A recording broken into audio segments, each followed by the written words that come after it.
Admettons, jackpot, t'arrives à voler la Joconde. Qu'est-ce que tu fous de ta Joconde? T'as à la fois l'un des objets les plus chers au monde, j'en sais rien, mais aussi l'un des plus reconnaissables. Donc comment en tirer profit de quelconque façon sans se faire choper? Alors apparemment, d'après un livre que je suis en train de lire, quand on vole une œuvre d'art, on a plusieurs options. Bon alors dans le cas particulier des bijoux de l'impératrice, on peut tailler les pierres et les revendre, parce que la matière première en tant que telle a une valeur. Maintenant, j'ai vu des avis de spécialistes qui ont dit que c'était pas particulièrement la meilleure solution, parce que d'abord, une pierre précieuse est très facilement identifiable, même après avoir été retaillée, parce que sont inscrites en elle des imperfections que l'on ne peut pas changer. Les pierres perdraient apparemment notamment beaucoup de leur valeur en étant simplement détachées du reste du bijou, un ornement lui-même en tant que tel extrêmement onéreux. Bon alors, qu'est-ce qu'on peut faire? Si vous avez prévu un casse dans les prochains jours, c'est le moment d'écouter. En premier lieu, la revente. On cherche un collectionneur ou un marchand. Le problème, c'est qu'en fait, une œuvre vendue sur le marché noir vaut finalement entre 3 et 10% de son prix normal. Donc une pièce de 1 million de dollars se vend finalement 30 000, ce qui est pas ouf.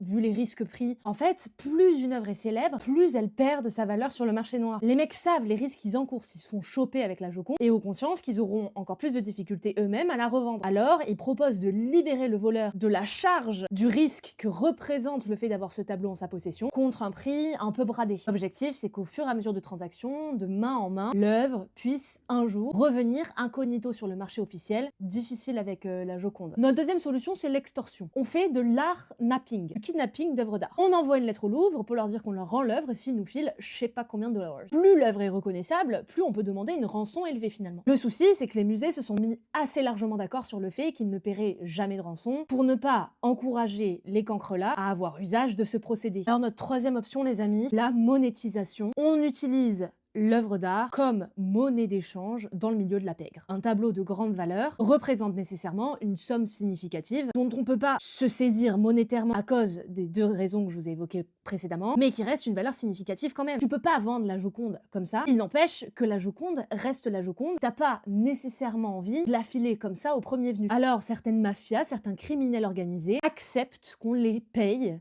en grandes œuvres d'art. En plus, l'avantage, c'est qu'une œuvre, ça passe beaucoup plus facilement à l'aéroport, mine de rien, que des grosses valises de billets. Par exemple, apparemment, il y a un Picasso qui a été volé sur le yacht d'un prince saoudien en 1999, qui serait passé de main en main entre 10 propriétaires mafieux. Donc si vous avez les bijoux de la couronne, bon alors pour commencer, Rendez les bijoux de la couronne. ou alors filez-les à des mafieux. En tout cas, d'après Michael Finkel, c'est la meilleure solution.